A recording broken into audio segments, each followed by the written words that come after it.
भगवान को भी बहुत लोग नहीं मानते हैं, बहुत लोग सनातन को नहीं मानते हैं, लेकिन ऐसा नहीं है। सनातन शाश्वत है, शाश्वत था, शाश्वत रहेगा। रेखा पर इफेक्ट हो रहा है तो वो उस पर ज़्यादा विश्वास करेंगे। तो उस समय के पत्रकार जो सबसे पहले इसको प्रसिद्धि दिलाई थी वो भी एक पत्रकार थे, हमारे नारद जी। कैंसर जैसे भयावह रोग जिनसे लोग डरते हैं, अकाल मृत्यु तक का इससे पता लग जाता है। ये जो लाइन है, ये जो रेखाएं हैं, ये बिजली का एक तार है, इसमें विद्युत प्रवाह हो रही है। वहीं बीच से कोई एक रेखा काट दे तो वो डिस्टर्ब हो जाती है। राहु के बारे में सब जानना चाहते हैं क्योंकि कलयुग का ग्रह राहु है। जैसे बीच में खटाखट खटाखट खटाखट वाला एक चला था ना वायरल, वैसे ही हर कोई देख खटाखट आता कुछ नहीं है लेकिन आ भी जाता है।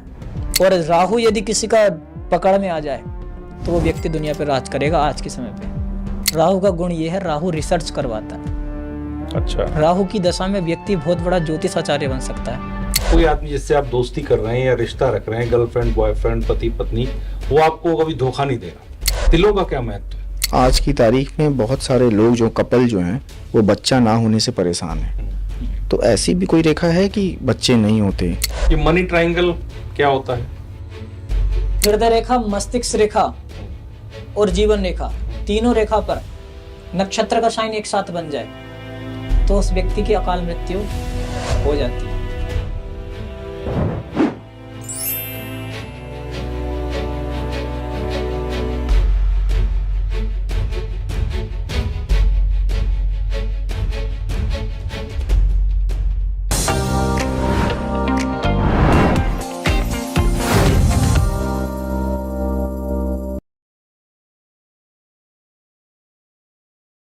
नमस्कार, ये मेरा हाथ है और कहते हैं कि आपके हाथ में आपका संसार होता है। और इस संसार को पढ़ने के लिए हमारे साथ हैं आचार्य वशिष्ठ शर्मा। आपका बहुत बहुत स्वागत है हमारे पॉडकास्ट पर।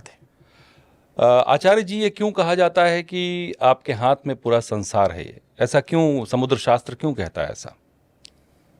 राधे, ऐसा इसलिए कहा जाता है क्योंकि ये संपूर्ण पृथ्वी 9 ग्रहों के आधार पर चलती है और हमारे इस हाथ के अंदर 9 ग्रह विराजमान हैं, 27 नक्षत्र विराजमान हैं और 12 राशि इन हमारे हाथों के अंदर विराजमान हैं। इसीलिए हमारे हाथ में ब्रह्मांड है। इसमें सुख दुख लाभ हानि अनेकों प्रकार की रेखाएं हैं जिनको पढ़कर भविष्य की गणना की जा सकती है। और ज्योतिष की गणना पर ही ये संसार चलता है और ज्योतिष हमारे हाथ के अंदर है, इसीलिए ब्रह्मांड इसके अंदर छुपा है। क्या सच में जो हस्तरेखाएं हैं वो सच बताती हैं? बिल्कुल प्रभु जी। देखिए प्रभु जी, ये हमारे और आपके द्वारा बनाई हुई कोई वस्तु नहीं है। माता के गर्भ में ही हमारी जो हस्तरेखाएं हैं उनका निर्माण ब्रह्मा जी स्वयं अपने हाथों से करते हैं। जब ब्रह्मा जी हमारी रेखाओं को बनाते हैं तो ये 100% सही होती हैं, इसमें कोई भी डाउट नहीं है।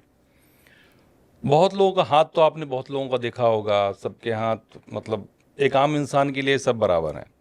तो हाथ देखने का आधार क्या होता है? किसी के हाथ को देख के आप कैसे बताते हैं चीज़ों को? जी, सबसे पहले प्रभु जी जब हम देखते हैं हाथ, तो हाथ को अलग अलग पैमानों पर नापना होता है।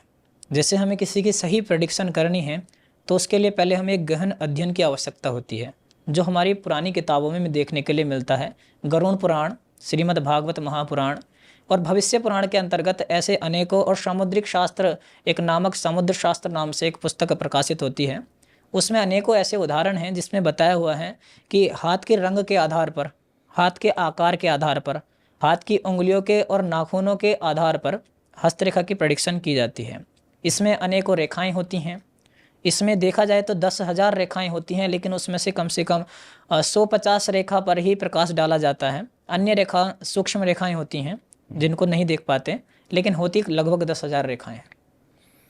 तो ये कोई इंसान अगर कहता है कि उसे, बहुत से लोग ऐसे मिलेंगे आपको जिनको हस्तरेखा पर भरोसा नहीं होता है, विश्वास नहीं करते लोग, तो कैसे लोग इस पर ट्रस्ट करें? क्या क्या आप बता सकते हैं इसमें लोगों को जिससे भरोसा हो लोगों को? देखिए, बिना भय के प्रीति नहीं होती। ऐसा इसलिए कह रहे हैं क्योंकि भगवान को भी बहुत लोग नहीं मानते हैं, बहुत लोग सनातन को नहीं मानते हैं, लेकिन ऐसा नहीं है। सनातन शाश्वत है, शाश्वत था, शाश्वत रहेगा। और सनातन पुरातन था, पुरातन है, पुरातन रहेगा। वैसे भगवान सत्य है, ईश्वर सत्य, जगन मिथ्या। ईश्वर सत्य थे, सत्य हैं, सत्य रहेंगे। उसी प्रकार से ये पामिस्ट्री भी भगवान ने ही बनाई है और भगवान ने ही ज्योतिष शास्त्र की रचना की है। भृगु ऋषि ने इसको बनाया है और समुद्र ऋषि ने हस्तरेखा शास्त्र बनाया है, सामुद्रिक शास्त्र बनाया है। तो ये बिल्कुल 100% सत्य है। जब व्यक्ति को कोई विपत्ति आती है, जब व्यक्ति को कोई दुख आता है, जब व्यक्ति को डिप्रेशन आता है, जब व्यक्ति को तनाव आता है, जब व्यक्ति को मरने की इच्छा हो जाती है, उस समय व्यक्ति को एक हस्तरेखा विशेषज्ञ की आवश्यकता होती है। इसको दुख से बचाने के लिए, दुख की निवृत्ति के लिए समुद्र ऋषि ने बनाया था। ये कोई हंसी और उल्लास का विषय नहीं, ये एक गहन चर्चा का विषय है। इस पे विश्वास करने वालों के लिए ये सोचना बहुत ज़रूरी है कि अगर वो इसमें विश्वास करें तो जब उन्हें दुख होगा और वो देखेंगे कि उस समय पर उनकी रेखा पर इफेक्ट हो रहा है, तो वो उस पर ज़्यादा विश्वास करेंगे। तो इसकी पौराणिक कहानी क्या है जो आप बता रहे हैं, सामुद्रिक शास्त्र, और ये क्या पौराणिक कहानी है? कौन बनाया, कैसे बनाया? कहा जाता है कि समंदर के अंदर कुछ हुआ था, उसके अंदर, इसीलिए इसको सामुद्रिक शास्त्र कहते हैं। समुद्र पूरी एक कहानी अगर हमारे व्यूअर को आप बता पाएं। समुद्र एक ऋषि हैं, उन ऋषि के द्वारा इस शास्त्र को बनाया गया है। और इसकी जो कहानी है वो इस युग से भी पुराने युग, यानी कि कलयुग से पीछे द्वापर से पीछे त्रेता से पीछे सतयुग से चली आ रही। अब आप लगा लीजिए कि कितने कितने लाख हजार वर्ष के ये एक युग होता है, तो ये करोड़ों वर्ष पुरानी है। और ऐसे 27 कलयुग बीत चुके हैं, 58 कलयुग है, ये 28वां कलयुग चल रहा है। और उसके बाद ये मनवंतर चेंज होते हैं, है ना। तो ये करोड़ों साल पुरानी है। इसकी जो सबसे पुरानी कहानी है वो नारद जी से स्टार्ट होती है। नारद जी एक बार आए तो माँ पार्वती उस समय तपस्या कर रही थी भगवान शिव की प्राप्ति के लिए। तो वहाँ पर भगवान ने बताया था, नारद ऋषि ने बताया था कि माता, आपके जो हाथ की रेखाएं बता रही हैं कि आपको एक अमंगल वेशधारी, दिगंबर वेशधारी, जिसकी दिशा ही अंबर होंगी, ऐसे महान पुरुष की प्राप्ति होगी, ऐसे श्रेष्ठ भगवान शिव की प्राप्ति होगी। तो नारद ऋषि को भी इसका एक जनक माना जाता है, क्योंकि सबसे पहले इसकी शुरुआत चर्चित जो किया था, इसको प्रसादित, क्योंकि आप जर्नलिस्ट हैं और आप भी एक पत्रकार हैं, और नारद जी को कौन सी श्रेणी मिली हुई है? पत्रकार की। तो उस समय के पत्रकार जो सबसे पहले इसको प्रसिद्धि दिलाई थी वो भी एक पत्रकार थे, हमारे नारद जी। और ये करोड़ों साल पुरानी बात है। वहाँ से इसका उद्गम हुआ, भगवान शिव से ही इसका उद्गम हुआ है। लक्षण शास्त्र का, सामुद्रिक शास्त्र का उद्गम, ज्योतिष का उद्गम भगवान के नेत्र से हुआ है। ज्योतिष अयनम चक्षु, ज्योतिष वेदों की चक्षु है, ज्योतिष वेदों की आँख है। यदि हमें रोड पे चलना हो तो लाइट की आवश्यकता होती है, प्रकाश की आवश्यकता होती है, आँखों की आवश्यकता होती है कि आगे चलना कैसे है। वैसे ही हमें भविष्य के क्या निर्णय लेने हैं, भविष्य के बारे में हमें क्या करना चाहिए, भविष्य को देखने का कार्य ज्योतिष करती है अपनी आँखों से। तो उस समय पे माता पार्वती का भविष्य देखने का कार्य किया था ज्योतिष ने, हस्तरेखा शास्त्र ने, जो नारद जी के द्वारा संपन्न की गई थी। भविष्य की बात आते हैं, जैसे हाथ की रेखाओं के आप एक्सपर्ट हैं, आप हर कुछ जानते हैं, तो किसी को बायां हाथ देखना चाहिए कि दायां हाथ देखना चाहिए? स्पष्ट रूप से लिखा हुआ है, वाम भागे तो नारीणाम दक्षिणे पुरुषस्य च। इसमें लोग इंटरफेयर करते हैं, जो नहीं करना चाहिए। बायां हाथ महिला का प्रधान होता है और दायां हाथ पुरुष का प्रधान होता है। महिला का बायां हाथ प्रधान क्यों होता है? कहते हैं ना, आप मेरे वाम भाग आ जाइए। तो पहले से ही बाईं ओर से महिला का संबोधन होता हुआ है और दाईं ओर से पुरुष का संबोधन होता हुआ है। तो वाम भागे तो नारीणाम, जो बायां हाथ है उससे नारियों का हाथ देखा जाता है, और दक्षिणे पुरुषस्य च, यानी जो दायां हाथ है उससे हम पुरुष के लिए उसकी प्रेडिक्शन करते हैं। कारण अनेक हैं, एक कारण नहीं है, इसमें कई सारे कारण भी हैं। अब आप ये बताइए कि आपने कहा कि सब कुछ इंसान का पता चलता है हाथ देख करके, तो हाथ से किस किस तरह की प्रेडिक्शन? आपने कहा कि किसी को अगर अवसाद है या डिप्रेशन है, क्या ये सब भी पता चलता है? किसको क्या बीमारी हो सकती है, किसको क्या डिप्रेशन हो सकता है, क्या चीज़ें हाथ देख करके आप ये इसका प्रेडिक्शन होता है क्या? देखिए, अनेकों प्रकार के रोग, कैंसर जैसे भयावह रोग जिनसे लोग डरते हैं, अकाल मृत्यु तक का इससे पता लग जाता है। और असाध्य रोग भी इससे साध्य जा सकते हैं, पहले से ही उनका अनुमान लगाया जा सकता है। जैसे अगर हमें पहले से पता लग जाए कि 5 साल बाद हमें अमुक रोग होगा, तो हम अभी से उसकी प्लानिंग कर सकते हैं, ऐसे कुछ कर्म कर सकते हैं, भगवान शिव की भक्ति कर सकते हैं। आपने सुना होगा, प्रसिद्ध भी है, अकाल मृत्यु वो मरे जो काम करे चांडाल का, और काल भी उसका क्या करे जो भक्त हो महाकाल का। तो महाकाल की आराधना की जा सकती है। मृत्युंजय मंत्र का जाप करके बहुत लोगों की जो जीवन रेखा है वो बढ़ी है, यानी कि आयु बढ़ी है। उनका समय पूरा हो गया था, अकाल मृत्यु के कगार पे थे, एक तरीके से वो उन कैंसर से पीड़ित, अलग अलग रोगों से पीड़ित थे, लेकिन मंत्र चिकित्सा के बल पर उन्हें ठीक कर लिया गया।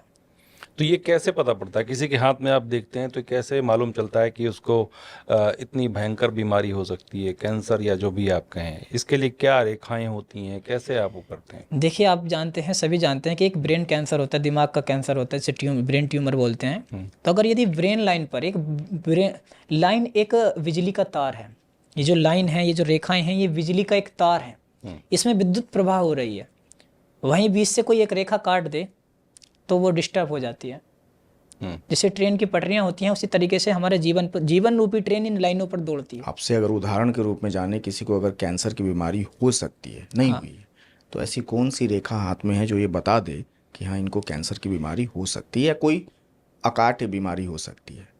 इसके लिए सबसे पहले तो हमें अपनी, अगर हम इसी पर बात कर रहे थे, इस पर यदि हम अच्छे से बात करें तो ब्रेन लाइन, हमारी जो दिमाग की लकीर होती है, मस्तिष्क रेखा होती है, उस मस्तिष्क रेखा पर यदि कभी कोई नक्षत्र का साइन बन जाए तो बड़े बड़े कैंसर और डिप्रेशन के शिकार, मस्तिष्क तनाव और अनेकों प्रकार की दिमाग की बीमारी उस व्यक्ति को हो जाती है।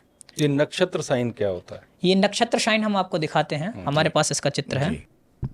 इसको आम भाषा में स्टार भी बोलते हैं, आप देख सकते हैं। ये जो सूर्य की रेखा के नीचे, ये सूर्य लाइन के नीचे आप देख पा रहे हैं, ये स्टार बना हुआ, यही नक्षत्र है। जब एक क्रॉस बना हो और उसमें एक और क्रॉस बन जाए, 8 चक्र बन जाए, 7 चक्र बन जाए, वो नक्षत्र कहलाता है। ये जीवन को बर्बाद करने के लिए एक ही साइन बहुत है, दूसरे किसी साइन की आवश्यकता नहीं है। ये पूरी हथेली में अलग अलग स्थानों पर बनता है, अलग अलग ग्रहों पर बनता है। हाथ में 9 ग्रह होते हैं, इस पर भी हम बात करेंगे। अगर ये ग्रह पर बनेगा तो उस ग्रह के अनुसार रोग दे देगा। शुक्र पर बन जाए तो सेक्सुअल एक्टिविटी बिल्कुल डाउन, उसका पूरा जो शारीरिक सुख है, जो उसका पत्नी से मिलने वाला सुख है, वो उसको नहीं मिलेगा, जीवन में कभी नहीं मिलेगा। ये अगर मंगल पर हो जाए तो अपने ही क्रोध से व्यक्ति अपना खुद को बर्बाद कर लेगा, 100% बर्बाद कर लेगा। यही अगर नक्षत्र का साइन सूर्य पर्वत पर बन जाए, कितनी ही मेहनत कर ले, कभी भी कोई बड़ा राजनीतिक पद नहीं ले पाएगा, बल्कि और अपमान मिलेगा सम्मान की जगह। शनि पर बन जाए तो भयावह रोग, बड़े बड़े रोग, असाध्य रोग, कष्ट, अचानक एक्सीडेंट, दुर्घटनाएं, एक मात्र नक्षत्र के साइन से। तो ये कितनी डीप है, आप यहीं से समझ सकते हैं। केवल एक मात्र नक्षत्र का साइन इतनी सब बातें बता दे रहा है। और अभी तो हमने एक आधी बात की है। इसके बाद ये राहु पर बने तो मस्तिष्क में मति भ्रमित कर देता है। व्यक्ति जब भी चाहेगा पैसा पैसा पैसा, पैसे के पीछे जाता रहेगा, लेकिन उसको कभी पैसा ही नहीं मिलेगा। ट्रेडिंग, जुआ, अलग अलग आप देखते होंगे। आजकल कोई कहता है हमने इतने रुपए गवा दिए, इस खेल में हमने इतने रुपए, ये एक्टर लोग इसका प्रचार भी करते हैं कि ये जुआ खेलिए। इन जुओं में जो पैसे गवाते हैं उनके हाथ में नक्षत्र का साइन पाया जाता है। जो 50 लाख से प्लस गवाते हैं और 20-20 लाख गवाते हैं, उनके हाथ में ये मैंने अपनी आंखों से खुद ये साइन देखा है। कहते गुरुजी हम 2-2, 3-3 करोड़ के कर्ज में, ऐसे लोग हमारे पास आते हैं। उनके राहु रेखा पर नक्षत्र का साइन होता है, उनके राहु पर्वत पर नक्षत्र का साइन होता है। नक्षत्र का साइन चंद्रमा पर बन जाए, मन की स्थिति, चंद्रमा मन का कारक है, मन को इनबैलेंस कर देगा। कभी किसी भी चीज़ में मन नहीं लगेगा, किसी भी कार्य में मन नहीं लगेगा। कुछ भी व्यक्ति अच्छा करना चाहे, मन उसका हमेशा खराब रहेगा। उसके पास पैसा है, घर है, गाड़ी है, सब कुछ है, लेकिन उसके पास एक अच्छा मन नहीं मिलेगा, संतुष्टि नहीं, संतुष्टि उसके पास नहीं।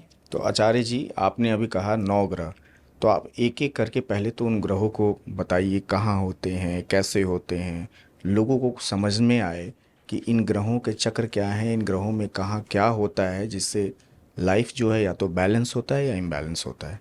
तो वो एक बार आप अगर आप समझा पाएँ हमारे। देखिए प्रभु जी, जैसे हमने शुरुआत में बात की थी कि हमारी पूरी सृष्टि में इस संसार को चलाने वाले 9 ग्रह हैं, जिनका अपना रंग और रूप भी है। जो एक 9 ग्रह केवल एक वस्तु नहीं है, ये देवता भी हैं। सूर्य देवाय नमः, सूर्याय नमः, खगाय नमः, भास्कराय नमः। सूर्य के अलग अलग नामों से हम उसे पुकारते हैं। शनिश्चराय नमः, शनि को हम अलग अलग नामों से पुकारते हैं। और राहुवे नमः, केतुवे नमः, अलग अलग ये एक देवता हैं, ये एक पुरुष हैं। इनके अंदर अवगुण भी हैं, इनके अंदर गुण भी हैं, इनके अंदर इनकी अपने कारकत्व भी हैं। कोई लग्जरी देने वाला है तो कोई लग्जरी छीनने वाला है, कोई सुख देने वाला है तो कोई दुख देने वाला है। लेकिन वो हमें सुख देंगे या दुख देंगे, वो तो हम अपनी हस्तरेखाओं से देखेंगे। उस ग्रह की स्थिति पे मैटर करता है। लेकिन अगर हम ग्रहों की बात करें तो हमारे हाथ में केवल 9 ग्रह होते हैं जी। 10वां ना कोई ग्रह होता है, ना कोई 8 ग्रह होते हैं। मूल रूप से 7 ग्रह होते हैं, जिसमें से 2 ग्रह राहु और केतु छाया ग्रह हैं। जो आप सब जानते होंगे, स्वरभानु नामक एक दैत्य था, जिसके कारण से भगवान विष्णु ने अमृत पीने के दौरान उनको अपने चक्र से काट दिया था। उसके बाद उनको स्वरभानु से राहु और केतु का रूप मिला था। अब वे राहु केतु कहाँ होते हैं, सूर्य कहाँ होता है, चंद्र कहाँ होता है, अब हम आपको खुद दिखाने जा रहे हैं। तो राहु और केतु को देवता माने या दैत्य माने? देखिए, राहु और केतु पाप ग्रह माने, ग्रह हैं जी। उन्होंने अमृत पान किया है, पाप ग्रह हम इनको मान सकते हैं और पाप कर्तरी में ये आते हैं। और शुभ ग्रह मानेंगे हम, जैसे कि हमारा सौम्य चंद्रमा है और देवगुरु बृहस्पति है, ये देवगुरु हैं, ये हमारे देवग्रह हैं। ये हमारे पुण्य ग्रह, पाप ग्रह इसी तरीके से होते हैं। तो ये पाप ग्रह में आते हैं, राहु और केतु दोनों पाप ग्रह में आते हैं जी। चलिए अब हम दिखा देते हैं आपको जो हम दिखाना चाह रहे हैं। देखिए, ये हम बड़ा ही प्यारा सा आपके लिए एक हमने चित्र बनाया है, जो आपको हमारे अलावा कहीं देखने के लिए नहीं मिलेगा। बहुत बढ़िया। कारण ये है, आपको मिल भी सकता है लेकिन इस प्रकार का देखने के लिए नहीं मिलेगा, क्योंकि इसमें ग्रह और उनके रंगों के साथ दिखाया गया है। आप इसमें देख सकते हैं, आपको देखने के लिए मिल रहा होगा, जहाँ पर शनि लिखा है वहाँ पर एक काले रंग से उस पर चारों तरफ स्क्रॉल बना हुआ होगा, और जहाँ पर सूर्य होगा वहाँ पर लाल कलर से होगा, और यहाँ पर आप देख सकते हैं बुध हरे कलर से हैं, क्योंकि बुध का हरा कलर है। और उसके बाद यहाँ पर बृहस्पति है पीले कलर से, और बृहस्पति पीले कलर से होने के साथ साथ इसमें सफ़ेद रंग के होते हैं चंद्रमा और शुक्र। तो जो हमारा शुक्र है वो हमने तोतई कलर से बनाया हुआ है, लेकिन ये वाइट कलर का है। इसके बाद आपको राहु और केतु काले कलर के देखने के लिए मिलेंगे। ये हमारे 9 ग्रह होते हैं। इन 9 ग्रहों के आधार पर व्यक्ति को सुख दुख लाभ हानि दुनिया भर के सांसारिक सुख दुख सब इन ग्रहों से मिलते हैं। केवल आपने शनि को, राहु को और केतु को, हाँ, 3 को काले बॉर्डर से कर रखा है। हाँ, क्योंकि इनकी कैटेगरी एक ही है। हाँ जैसे आप समझ सकते हैं ना, अगर ये इनबैलेंस हुए तीनों, जी। अगर कोई बड़ा दबंग व्यक्ति हमारे पीछे पड़ जाए तो वो हमारा विनाश कर सकता है। अगर किसी बड़े दबंग व्यक्ति की हमें सपोर्ट मिल जाए, जैसे लॉरेंस बिश्नोई की सपोर्ट आजकल किसी को मिल जाए तो अगले वाले घबराने लग जाते हैं। लॉरेंस बिश्नोई एक तरीके से वर्तमान समय में देखा जाए तो है कौन? दबंग है जी। तो दबंग की सपोर्ट मिलना भी एक बड़ा कारक बन जाता है, हमारे उत्थान का कारक बन जाता है एक दबंग की सपोर्ट मिलना भी। लेकिन वहीं पर सूर्य की सपोर्ट मिले तो किसी राजनेता, जैसे मोदी जी का हाथ अगर हमारे और आपके ऊपर किसी के ऊपर आ जाए, या फिर योगी आदित्यनाथ जी का हाथ हमारे ऊपर आ जाए, लॉरेंस और मोदी जी पे आएंगे। इन ग्रहों के बारे में एक बार समझा दीजिए कि यही 9 ग्रह होते हैं, मान लें। हाँ जी प्रभु जी, ये हमारे 9 ग्रह होते हैं। इन्हीं के आधार पर प्रेडिक्शन की जाती है। हाथ देखना हो, कुंडली देखना हो, वास्तु देखना हो, टैरो कार्ड रीडर हो, अन्य अन्य कोई भी विधा हो, बिना 9 ग्रह के कोई भी साध्य नहीं है। और शव का मूल 9 ग्रह है, इससे इतर कुछ है ही नहीं। जी। मैं ये कह रहा था कि थोड़ा सा उस पर बात करते हैं कि आपने कहा कि ग्रहों की प्रकृति होती है। हाँ, आपने कहा किसी दबंग का साथ मिल जाए तो आप आगे बढ़ सकते हैं। तो ये कैसे पता पड़ता है कि वो ग्रह उसके, आप हाथ देखते हैं कि वो उसके फेवर में है या उसके अगेंस्ट में है, और उसके लिए क्या करना चाहिए? सपोज मान लो मैं राहु की बात करूं, हाँ, तो ये कैसे पता चलता है आपको देख करके? और उसके क्या नुकसान होते हैं? अगर कोई राहु अगर अगेंस्ट में है किसी के तो क्या होता है, फेवर में है तो क्या होता है? इसके लिए हम पहले राहु की बात करते हैं। राहु के बाद सूर्य चंद्र मंगल बुध बृहस्पति शुक्र शनि राहु केतु सभी की बात करेंगे। जैसे आपका पहला प्रश्न राहु का है, राहु के बारे में सब जानना चाहते हैं क्योंकि कलयुग का ग्रह राहु है। कलयुग में कोई राजा है तो वो राहु है। क्यों? क्योंकि कलिकाल है, मशीनों का युग है, मशीनों का जमाना है, बिना कंप्यूटर के कुछ नहीं होता। वैसे ही कंप्यूटर के लिए बुध और राहु दोनों की आवश्यकता पड़ती है। राहु अचानक वाला है, हर किसी को अचानक चाहिए, बस कुछ ना करना पड़े, अचानक। जैसे बीच में खटाखट वाला एक चला था ना वायरल, वैसे ही हर कोई देख खटाखट आता कुछ नहीं है लेकिन आ भी जाता है, खटाखट आ भी जाता है, एकदम से आ भी जाता है व्यक्ति के पास। चीज़ें कब आती हैं? जब उसका राहु बैलेंस हो। राहु यदि बैलेंस है, अचानक सुख मिलेगा, अचानक आपको उम्मीद भी नहीं होगी लेकिन आपके पास पैसा कहीं ना कहीं से आ जाएगा। आपने 10 साल पहले कोई काम करके छोड़ दिया है, अटक गया था, लेकिन राहु की अच्छी दशा आई तो एकदम बनने लग जाएगा। राहु कार्य बनाता है कब? जब वो बैलेंस हो। राहु यदि इनबैलेंस है, अभी ये बैलेंस और इनबैलेंस क्या होता है इस पर भी अभी हम आएंगे। पहले ही जानते हैं राहु करता क्या है। राहु मति भ्रमित करने का कार्य करता है। राहु हमें परेशान करने का कार्य करता है, राहु डिप्रेशन देने का कार्य करता है, राहु रोग देने का कार्य करता है। राहु की प्रकृति अच्छी नहीं है। राहु हमें पाप ग्रह बताया। पाप ग्रह होता है। लेकिन यदि फेवर में आ जाए, अगर ये हमारे फेवर में आ जाए, अगर राहु का स्थान हमारी हथेली होती है, यहाँ पर राहु होता है, ये जितना हथेली बीच में दबी हुई होगी नीचे, उतना ही राहु उत्थान करेगा। अच्छा। अब ये जितनी उठी हुई होगी ऊपर के लिए, उतना ही व्यक्ति को पैसे के मामले में, किसी के भी मामले में परेशान ही करेगा। तो राहु एक भयावह, राहु एक लेकिन क्रूर इसमें भी मैं है, एक अच्छा भी है। चीज और पूछना चाहूंगा, बाकी पर्वत जो आप देखते हैं, जो मैंने पढ़ा कहीं, वो उभरे हुए होते हैं तो अच्छे माने जाते हैं, हाँ, लेकिन राहु के बारे में दबा हुआ आपने कहा अच्छा माना जाता है। राहु दबा हुआ अच्छा माना जाता ऐसा है। क्यों? क्योंकि उसका स्थान दबा हुआ होने वाली जगह है, उसका स्थान मध्य में, हथेली के बीच में है। ये धन के स्थान पर कब्जा करके बैठा हुआ है। अच्छा। तो जो झुका हुआ व्यक्ति होगा उसके पास ज्यादा धन आता है, और जो हमेशा ऐंठ में होगा, किसी की नहीं सुनेगा, अकड़ में रहेगा, घमंड में रहेगा। तो राहु घमंड में करने का कार्य करता है, ईगो लाता है एकदम। मंगल वाला भी गुण राहु के अंदर है कि अरे नहीं हम सब देख लेंगे, लेकिन वो देख कुछ नहीं पाते। उनके पास कोई योजना नहीं होती, कुछ नहीं होते, और वह गड्ढे में गिर जाते हैं। वहीं राहु यदि बैलेंस से दबा हुआ है, ऐसा समुद्रिक शास्त्र में लिखा है, राहु यदि दबा हुआ हो, वो जितना गहरा होगा उतना ही ज़्यादा फलदायी होता है, और जितना उभरा हुआ होगा उतना कम फल देता है। अच्छा, तो अब इस पे आते हैं, राहु उभरा हुआ है किसी का, हाँ, अब वो क्या या जीवन भर परेशान रहेगा या कुछ तरीके हैं जिससे वो परेशानी से दूर हो जाए? देखिए राहु से बचने के तो बहुत उपाय हैं, और राहु यदि उभरा हुआ नहीं है तब भी इतना ज़्यादा कोई साइड इफेक्ट नहीं होगा। लेकिन राहु पर यदि क्रॉस आ जाए तो जीवन में उस व्यक्ति को बचाने वाला नहीं है। अगर राहु पर क्रॉस आ जाए, राहु पर्वत पर एक क्रॉस का साइन बन जाए, या कोई नक्षत्र का साइन बन जाए, क्रॉस हुआ, नक्षत्र हुआ, इसके बाद और भी ऐसे साइन हैं जो सही नहीं माने जाते पामिस्ट्री के अकॉर्डिंग, यव का साइन आ जाए, द्वीप का साइन आ जाए, तो ये व्यक्ति के लिए अति घातक हो सकते हैं। इसके लिए ही पामिस्ट्री को बनाया गया था। क्या क्या इसके नुकसान हो सकते हैं? आपने कहा अति घातक, क्या क्या परिणाम हो सकते हैं? सबसे पहले व्यक्ति को रोग में, और इसकी मस्तिष्क रेखा गुजर कर जाती है इसके ऊपर से, राहु के ऊपर से मस्तिष्क रेखा गुजर कर जाती है। तो ये सबसे पहले मति भ्रमित करने का कार्य करता है। जब व्यक्ति की मति भ्रमित होगी तो व्यक्ति शारीरिक रूप से परेशान हो जाएगा। मति भ्रमित होगी तो मानसिक रूप से परेशान होगा ही होगा, शारीरिक रूप से भी परेशान होगा, क्योंकि उसका जो दिमाग है वो स्थिर नहीं रहेगा।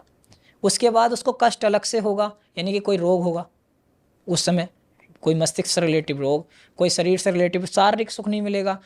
अब जब शारीरिक हमारा व्यय होगा, हानि होगी, तो आर्थिक तो अपने आप ही होगी।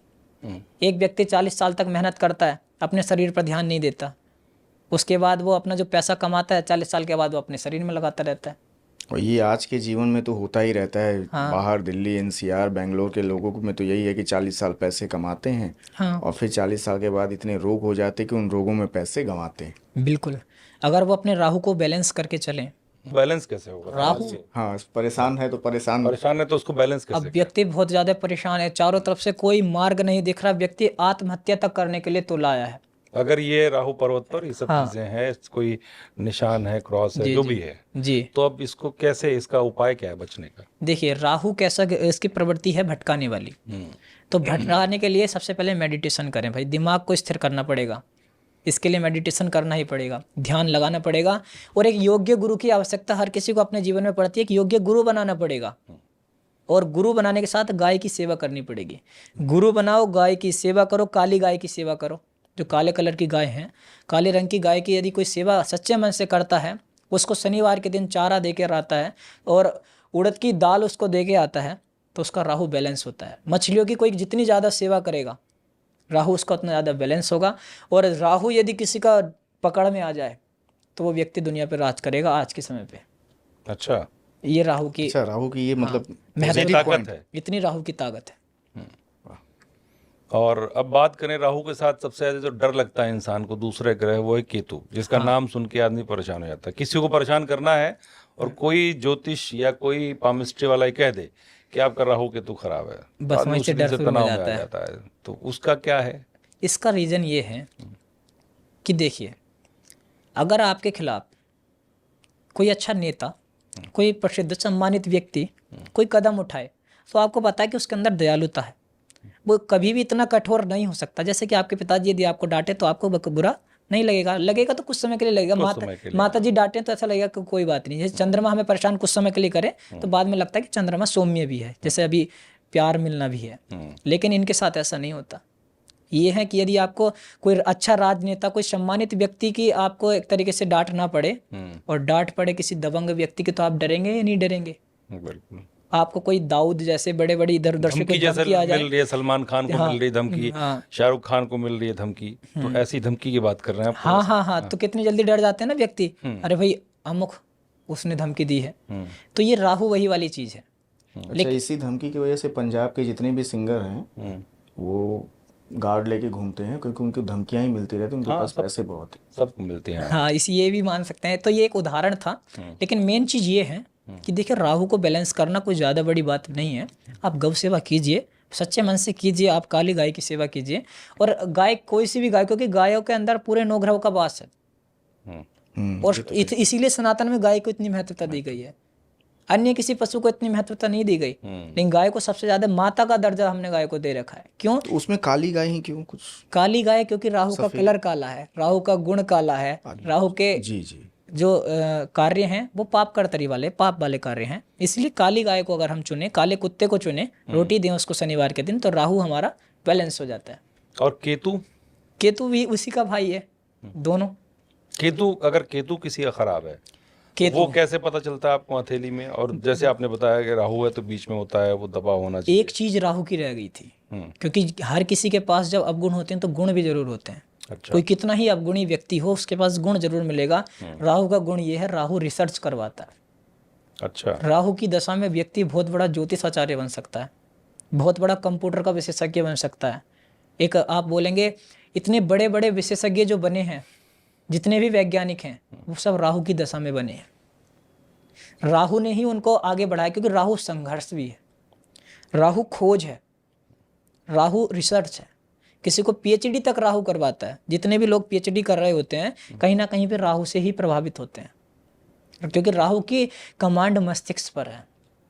और जिसकी कमांड मस्तिष्क जिसका स्थिर है वो दुनिया हिला सकता है, वो चेंजिंग कर सकता है। बस उसे बैलेंस करके रख, बस उसे बैलेंस अच्छे गुरु का सानिध्य और गौ सेवा और साथ में मेडिटेशन डेली। क्योंकि चाणक्य हमेशा मेडिटेशन किया करते थे और पूरा ब्रह्मांड हिलाने की शक्ति उनके अंदर थी। पूरा एक विश्व गुरु बनाने की भारत को शक्ति उनके अंदर थी और अखंड भारत का उन्होंने निर्माण किया था। किन्होंने? चाणक्य जी ने। चाणक्य जी मेडिटेशन बहुत ज़्यादा किया करते थे। तो उनके भी राहु ऊपर थे क्या? बिल्कुल, राहु को उनको इफेक्ट है। अच्छा। और केतु के लिए आप बता रहे थे, राहु की बात तो हो। अब राहु के बाद हम केतु पर आते हैं। देखिए राहु पर हमने इतनी चर्चा की, अब केतु के भी कुछ गुण हैं। केतु यदि अच्छा है तो करने वाला कौन है? सब प्रभु। तो वो उसका प्रभु में मन बहुत लगेगा, भगवान में बहुत मन लगेगा। केतु श्रद्धा भक्ति भाव का प्रतीक है। केतु के लिए हम, लेकिन ये ऐसा क्यों? वो तो पाप ग्रह है और उसको हमारे शास्त्रों में, ग्रंथों में राक्षस माना गया। तो ऐसा जिस पे प्रभाव रहता है केतु का, वो धार्मिक की तरफ जाता है, ऐसा कैसे क्यों होता है? धार्मिक के लिए जाता है ऐसा, पहली बात तो शास्त्रों में लिखा है। दूसरा, राहु का प्रभाव होता है ऊपर ऊपर, क्योंकि राहु कौन है? सर है, और केतु धड़ है, तो वो अलग है। वो मस्तिष्क की रेखा का प्रभाव अब राहु पर नहीं आता। इस पर प्रभाव होता है चंद्रमा का, केतु पर। हाँ। अब चंद्रमा सौम्य ग्रह है और मन का कारक है और मन से टच में है एकदम। आपको हम दिखा देते हैं कि किस तरीके से केतु टच में है। ये केतु है और इसके बगल में पास में ही चंद्रमा है जी। तो चंद्रमा किससे प्रभावित है? केतु से। और केतु में जो गुण आते हैं वो चंद्रमा के गुण इफेक्ट आ जाते हैं। और चंद्रमा के जब इफेक्ट इसके अंदर आने लग जाते हैं तो इसके अंदर सौम्यता भी बढ़ जाती है, भगवान के प्रति लगाव भी बढ़ जाता है, और श्रद्धा और दयालुपन की जो बात आती है वो केतु के अंदर आ जाती है। अच्छा। तो केतु से कुछ रोग, कष्टदायक रोग भी होते हैं, ऐसी बात नहीं है। केतु से जैसे अलग अलग प्रकार के रोग होते हैं, बहुत बहुत भयावह रोग भी होते हैं जो बताए भी नहीं जा सकते, ऐसे भी रोग होते हैं। नहीं, किस प्रकार के, मतलब कुछ बताएं ताकि लोगों को पता चले कि केतु अगर खराब है तो क्या रोग? जैसे अचानक से किसी व्यक्ति की हड्डियां गल जाना। अरे एक देखते नहीं आप, अलग अलग से जो रोग देखने के लिए मिलते हैं जो हम सुनते भी नहीं है, वो ऐसे रोग अचानक से रोग करने वाला काम केतु करता है और बड़ी बीमारियां कर देता है। मतलब जिनका ट्रीटमेंट नहीं, असाध्य रोग केतु कर देता है। लेकिन केतु भक्ति भाव में बहुत लगाता है। आपने देखा होगा जब किसी को बीमारी हो जब किसी को दुख हो तो बड़े भक्तिभाव में लगता है ना। हाँ, ये तो होता है। या कोई भी परेशानी कोई भी परेशानी आए तो वो सब केतु की वजह से होता है। हाँ, लेकिन ऐसे आदमी ये भी कहते हैं कि मैं इतना भक्ति भाव करता हूँ, इतना भगवान को पूछता हूँ, उसके बाद भी भगवान मुझे ऐसा रोगी क्यों बना दिया, इतने रोग क्यों दे दिया। देखिए लोग ऐसे ही कहते हैं। ये प्रारब्ध होता है जी। ये हमारा प्रारब्ध है, और अगर हम इस प्रारब्ध को खुशी खुशी भोगते हैं कि ये हमारा प्रारब्ध था, इसको हम भोग रहे हैं, अब हम आगे से अच्छे कर्म करेंगे, तो हमारा ये 84 लाख योनियों का चक्कर कट जाता है। और हम भगवान को दोष कितना ही दें, इसमें भगवान का कोई दोष नहीं होता, इसमें हमारे ही कहीं ना कहीं कर्म पिछले जन्म के कोई ऐसे रहते हैं जिसके कारण हमें ऐसे रोग मिलते हैं। सूर्य ग्रह अगर किसी का अच्छा है, खराब है, हथेली में कैसे दिखता है और क्या उसके प्रभाव पड़ते हैं जीवन में? जी देखिए, सूर्य सबसे पहले राजनीति का कारक है। राजनीति में ऐसे लोगों की बहुत अच्छी पकड़ होती है जिनका सूर्य बैलेंस होता है। अब ये सूर्य बैलेंस और इनबैलेंस क्या है, पहले हम बैलेंस और इनबैलेंस पर ही बात करते हैं। केवल दबा होना और उधार लिए हुए होना बैलेंस और इनबैलेंस नहीं है। अंगुली का शेप, अंगुली कितनी बड़ी है, जैसे अंगुलियां होती हैं ना अपनी, ये अंगुलियों का शेप कितना बड़ा है, कितना छोटा है। अंगुली टेढ़ी है, अंगुली सीधी है, नाखून कैसा है उस उंगली के ऊपर, उसके बाद उस ग्रह का कलर कैसा है, जो हमारा सूर्य है इसका कलर कैसा है, इसके कलर के बाद भी उसके ऊपर कौन सी रेखा बनी है, उस रेखा का क्या इफेक्ट है, वो सीधी है, दो मुखी है, एक मुखी है, ये तीन मुखी है, एक रेखा है, दो रेखा है, तीन रेखाएं, उस रेखा को कोई राहु रेखा तो नहीं काट रही। गजब का विज्ञान है ये तो। उसके बाद फिर और चीज़ें देखी जाती हैं, उसके बाद भी ऐसी ऐसी चीज़ें देखी जाती हैं कि भाई फिर देखें, उसके बाद कहीं जाकर हम देखते हैं कि वो दबा हुआ है या उठा हुआ है, उसके बाद एक और चीज़ देखी जाती है, वो सबसे ज़्यादा घातक होती है और अच्छी भी होती है, शुभ चिन्ह और अशुभ चिन्ह। इन चिन्हों का भी बहुत बड़ा विज्ञान है। इन चिन्हों की हम इन ग्रहों के बाद बात करेंगे। अब चिन्ह भी होते हैं, एक अभी आपको इंट्रो दे देते हैं चिन्हों का।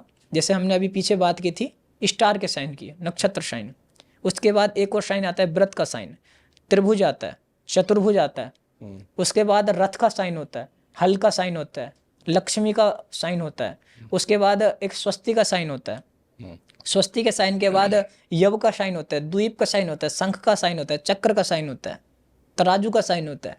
इतने इतने बड़े बड़े साइन, ये सब हमारी रेखाओं पे बन जाते हैं। ये सब हमारी रेखाओं पर, हमारे फिंगरप्रिंट पर बन जाते हैं। तो आपने इतना बताया कि अगर हम किसी का सूर्य देखना है तो उसके लिए बहुत सारी चीजें आपने बताई, देखनी पड़ती ये देखना है, ये देखना है। तो इस मेरा सवाल ये है कि इससे कितनी सटीक प्रेडिक्शन हो सकती है, क्योंकि बहुत क्लिष्ट काम है ये तो। 100% सही, 100% सही। कारण एक और भी है, अब इतनी सारी चीजें कोई नहीं देखता है क्योंकि वो एक्सपर्ट नहीं होते, उन्होंने पढ़ा नहीं, जानकारी नहीं, बस एक देखे भाई राहु पर्वत पर अगर क्रॉस बना हो तो व्यक्ति की मृत्यु तक हो सकती है ना, ये बात इतनी सुनेंगे। इसके अंदर का पूरी बात सुनो, सूर्य पर्वत पर यदि क्रॉस बना है तो अपमान मिलेगा, इसमें कोई दिक्कत नहीं है, लेकिन अगर सूर्य की लाइन बड़ी है, सूर्य की रेखा बड़ी है तो कुछ समय के लिए अपमान मिलेगा, फिर वो ठीक हो जाएगा। सूर्य की अंगुली बड़ी है तो उस अपमान को में भी व्यक्ति सम्मान ढूंढ लेगा, उस अपमान के बाद व्यक्ति बहुत बड़ा सम्मानित बनेगा।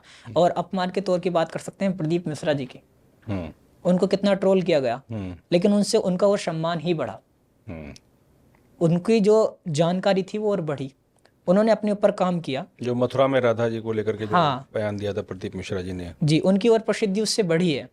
और उनका बहुत बड़ा उपकार है कि आजकल युवाओं को देखने के लिए मिलता है कि एक लोटा जल लेके और वो कितना भगवान के पास जाते हैं, और अपना इस सनातन के प्रति उन्होंने वापसी करवाने का कार्य प्रदीप मिश्रा जी ने किया है। सबसे पहले हम नवग्रहों की जब बात करते हैं तो सूर्य हमारा लीडर है, इसकी हम सूर्य की बात कर रहे हैं। सूर्य राजनीति है, सूर्य सम्मान है, सूर्य पिता है, सूर्य आँख है। इन सब चीज़ों को जो जानकारी मिलती है हमें सूर्य से मिलती है, हड्डियों की जानकारी सूर्य से मिलती है। नेत्र व्यक्ति की 100% उसका चश्मा लगा हुआ होगा जिसका सूर्य इनबैलेंस होगा, पीड़ित होगा। मतलब इनका सूर्य कमजोर है, चश्मा लगा हुआ है। सूर्य पीड़ित इसलिए है कि या तो उसके अंश कम है, अंश हम देख लेते हैं कि वो दबा हुआ है, या फिर सूर्य कठोर है, सूर्य सौम्य नहीं है, कठोर है, या फिर सूर्य की रेखा स्पष्ट नहीं है, या सूर्य की उंगली इतनी अच्छी नहीं है। कहीं ना कहीं इन सब चीज़ों में एक चीज़ में इफेक्ट पड़ा है जिसके कारण आँख पे चश्मा है। अब उंगली बड़ी है, इसका प्रभाव मिलेगा कि सम्मान है ना।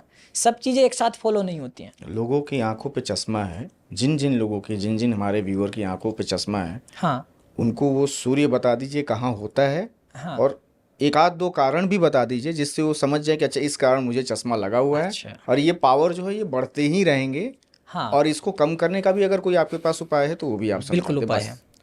ये अपना लाल वाला अपना सूर्य होता है, क्योंकि सूर्य का कलर लाल है, इसके ऊपर इसकी अंगुली भी है। हम्म, अब जब ये बैलेंस से इनबैलेंस होता है, या तो इसकी अंगुली छोटी हो, या फिर ये काले कलर का हो जाए, या फिर ये पर्वत दब जाए, तो ऐसे में 100% व्यक्ति की आंखों पर इफेक्ट पड़ता है। और आंखों पर इतना इफेक्ट पड़ता है कि जितना ये पीड़ित होता रहेगा, ये दबा हुआ होता रहेगा, नीचे नीचे के लिए जाता रहेगा, उतने ही चश्मे के नंबर बढ़ते रहेंगे। अब इसको यदि आप रात को समय से सोते हैं और सुबह समय से उठते हैं, इससे बढ़िया कोई उपाय नहीं है। तार्किक उपाय ये है, क्योंकि आंखों को भी रेस्ट चाहिए। पूरी रात सोने के लिए भगवान ने बनाई है। अब आप कहेंगे किसी की ड्यूटी रात को है ना, तो वो दिन में सोए पूरा 7 घंटे की नींद दिन में ले, लेकिन रात्रि उसमें कहीं ना कहीं इफेक्ट आता ही है उसकी आंख में फिर भी, क्योंकि जो चीज़ नेचुरल है वो नेचुरल है। व्यक्ति रात में सोता है, दिन में कार्य करता है। रात को 10 बजे आप सो जाइए और सुबह 4 बजे 5 बजे भी उठ जाएंगे, कोई दिक्कत नहीं है। 4 बजे आप उठ जाइए ब्रह्म मुहूर्त में, मैं लिख के देता हूँ। यदि आप कोई उसके बाद खान पीन ठीक रखते हैं तो आपकी आंखें खराब नहीं हो सकती। यदि आप रात को समय से सोते हैं, सुबह समय से उठते हैं। ये तो उपाय था सांसारिक, जो तार्किक उपाय था। अब जो शास्त्रीय उपाय है वो और सुन लीजिएगा। शास्त्रीय उपाय ये है, सुबह सूर्य को अर्घ्य देना है। ये तो सभी बोलते हैं सूर्य को अर्घ्य देना है। हाँ, ये मैं यही पूछने वाला था कि लोग कहते हैं कि सुबह उठ के सूर्य को जल चढ़ाइए, हाँ तो उससे क्या लाभ है? लेकिन उसका तरीका नहीं पता कैसे करते हैं। उसका तरीका ये होता है, उसमें सूर्य का कलर लाल है तो लाल चंदन डालिए, लाल रोली डालिए। सूर्य की जो धातु है वो सोना है, तो उसके अंदर सोने की अंगूठी है, सोने का कुछ ना कुछ ऐसा चीज डालिए जो और लाल कलर है तो लाल एक पुष्प, और तांबे का लोटा होना चाहिए। तांबे के लोटे में जल हो, जल के अंदर अपनी रोली, जल के ऊपर लाल पुष्प, और लाल पुष्प के अंदर एक सोने की अंगूठी। इस प्रकार से आप जल दें ऊपर से नीचे के लिए। उसमें आप अपनी आंखों से उस जल को देखें, उसकी जो किरणें हैं, उसके अंदर जो सोना धातु है उसकी किरणें हैं, उसके अंदर जो लाल पुष्प है, उसके अंदर जो लाल रोली है उसकी किरणें हैं। सूर्य की जो किरणें हैं वो आपकी आंखों तक सीधा इफेक्ट करनी चाहिए। सर से ऊपर आपके जल का लोटा होना चाहिए सूर्य को अर्घ्य देते हुए। इसमें आपको 100% लाभ मिलता अब है। इसमें एक सवाल हमारा आ गया। आज की तारीख में जितने भी लोग बाहर रहते हैं, जो हाई राइज बिल्डिंग में रहते हैं, उनके घरों में, उनके मकानों में, उनके फ्लैटों में सूर्य की रोशनी नहीं आती। वो घर के मकान का नक्शा ऐसा होता है, तो उनको कैसे करना चाहिए? देखिए जहाँ पर, और वो पानी जो है वो पानी कैसे गिरे, कहाँ गिरे, ये भी आप समझा दें, क्योंकि एक छोटी सी बालकनी होती है 10 फीट बाई 4 फीट की, इतनी ही होती है, तो वो कैसे करें उनको आप समझा दें। तो आप एक आंक नामक पेड़ होता है, आंकड़े का एक पेड़ उसको हम बोलते हैं, या फिर अन्य कोई पौधा ले सकते हैं, उसको आप अपनी बालकनी में लगाइए और डेली आप उसमें फिर सूर्य को दे सकते हैं। बस सूर्य की दिशा में आप चले जाएं। हाँ, सूर्य की दिशा पूर्व होती है, पूर्व दिशा की ओर मुख करके दे सकते हैं। फिर छत में जा सकते हैं, या फिर कुछ ऐसा स्थान, कोई ना कोई ऐसा स्थान होता है जहाँ से सूर्य की रोशनी आती है, आप वहाँ सूर्य को अर्घ्य दे सकते हैं। ज़्यादातर खिड़की में दे सकते हैं जी। अच्छा, सूर्य जैसे किसी का आचार्य जी कमजोर है, तो क्या अगर मैं उसको जल दे रहा हूँ तो मेरे लिए तो एडवर्स इफेक्ट है उसका, तो क्या जल देने से उल्टा प्रभाव नहीं पड़ सकता मेरे ऊपर? जो मेरे फेवर में है उसको मैं प्लीज करूंगा, उसका सम्मान करूंगा तो मुझे अच्छा देगा, और जो मेरे विरोध में है मैं उसको अगर जाके पैर पड़ूंगा तो शायद उस तरह का प्रभाव नहीं देगा। ऐसा तो कुछ यही तो खूबसूरती है, यही खूबसूरती है। आप आयुर्वेदिक कितनी ही दवा खा लीजिए, आपको कोई साइड इफेक्ट नहीं होगा। यदि आप उसी रोग की दवा खा रहे हैं तो आपको कोई साइड इफेक्ट नहीं होगा। आप आयुर्वेद की सही जड़ी बूटी की दवा अगर बुखार की खाते हैं तो बुखार यदि उतरना होगा तो उतर जाएगा, पहली बात उतर ही जाएगा, कम हो जाएगा। लेकिन आप ऐसा नहीं होगा कि बहुत ज़्यादा बढ़ जाएगा या कोई अन्य कोई आपके रोग पनप जाएगा, ऐसा आयुर्वेद में नहीं होगा। वैसा ही होता है शास्त्रीय उपाय। शास्त्रीय उपाय अगर कोई करता है तो उसका कोई साइड इफेक्ट नहीं होता है। आप सूर्य का मंत्र जपते हैं, सूर्य देवता प्रसन्न होते हैं, आपके अंदर अग्नि तत्व जागृत होता है, आपके अंदर ऊर्जा जागृत होती है, आप वर्क अच्छे से कर पाते हैं, आप काम को अच्छे से कर पाते हैं। जब आप काम अच्छे से कर पाते हैं, आपकी मानसिक स्थिति, शारीरिक स्थिति, आर्थिक स्थिति, तीनों स्थितियाँ बैलेंस होती हैं, तीनों स्थिति अच्छी होती हैं, और आपकी आंखों की रोशनी भी बढ़ती है। और इसी तेज को देखते हुए आपका तेज पूरे दुनिया में फैलता है सूर्य से ही, क्योंकि सूर्य से ही सब ग्रह प्रकाशित होते हैं, सूर्य से ही ये पृथ्वी प्रकाशित होती है, और रात्रि का जो चंद्रमा है वो भी सूर्य से ही प्रकाशित होता है। तो सूर्य सबसे बड़ा और कोई आर्टिफिशियल सूर्य बनाना चाहे तो वो सूर्य की होड़ थोड़ी कर लेगा, है ना। वैसे ही आप कहना चाह रहे हैं कि कोई साइड इफेक्ट सूर्य के मंत्र का नहीं होता है, और सूर्य के मंत्र से जल दें। आकर्षण ऋषा वर्तमानो निवेश मृतम मृत्यंच हिरण्य ये न सविता रथेना देवो जाति भवनानि पश्यन्न। ये कोई विद्वान लोग बोल लेते हैं, जानकार पढ़े लिखे बोल लेते हैं, पंडित लोगों के लिए है। ओम सूर्याय नमः, ओम भास्कराय नमः, ओम आदित्याय नमः। इस मंत्र से भी आप आराम से सूर्य को जल दे सकते हैं। मतलब ये तीन लाइन ही हम संस्कृत के श्लोक बोल के इतना जी कर सकते हैं। लेकिन व्यवहारिक जीवन बहुत जरूरी है, क्योंकि ग्रहों को आप समझते हैं, आपने उन पर अध्ययन किया है। एक आम आदमी नहीं समझता, वो अपनी समस्याओं को देखता है और उनका निदान ढूंढता है, उनका सोल्यूशन ढूंढता है।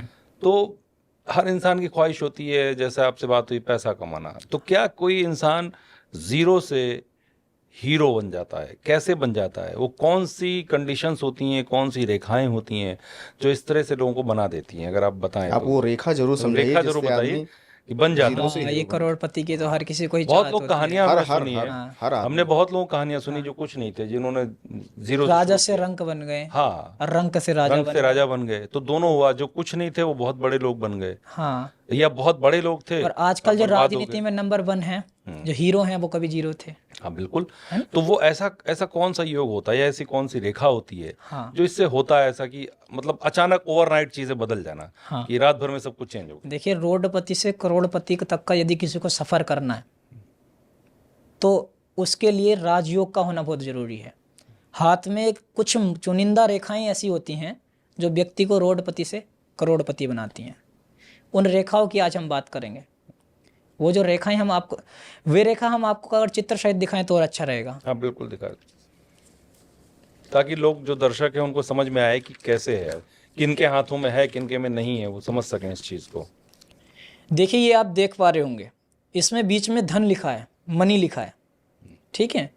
ये जो मनी है ये पंच महापुरुष राजयोग से आती है। 5 प्रकार के ग्रह, 5 ग्रह हमारा सहयोग करते हैं हमें करोड़पति बनाने में, जिनको हम पंच महापुरुष राजयोग कहते हैं। यही ग्रह वे कार्य करते हैं जो रंक से राजा बनाने का काम करते हैं, रोडपति से करोड़पति बनाने का। ये 5 ग्रह ही काम करते हैं। वे ग्रह कौन कौन से हैं? सबसे पहले आता है इसमें मंगल। मंगल यूं तो क्रोधी ग्रह माना जाता है, लेकिन राजयोग में सबसे पहले मंगल का अधिकार होता है। उसके बाद दूसरा बुध।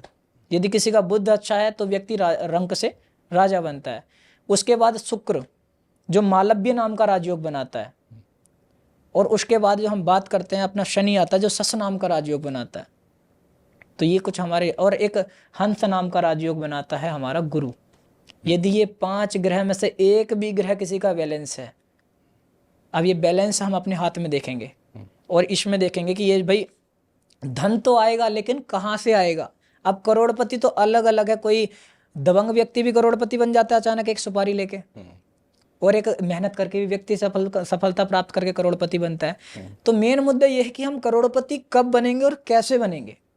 एक करोड़पति बनना बड़ी बात नहीं है, लेकिन सच्चे ढंग से अच्छी प्रक्रिया से करोड़पति बनना बहुत बड़ी बात। वो प्रक्रिया समझाइए। वो प्रक्रिया इसके अंदर लिखी है जी। इसके अंदर जो गुरु है जी, आप गुरु देख पा रहे होंगे, इधर साइड में हमने यहाँ पर गुरु दिखा हुआ है।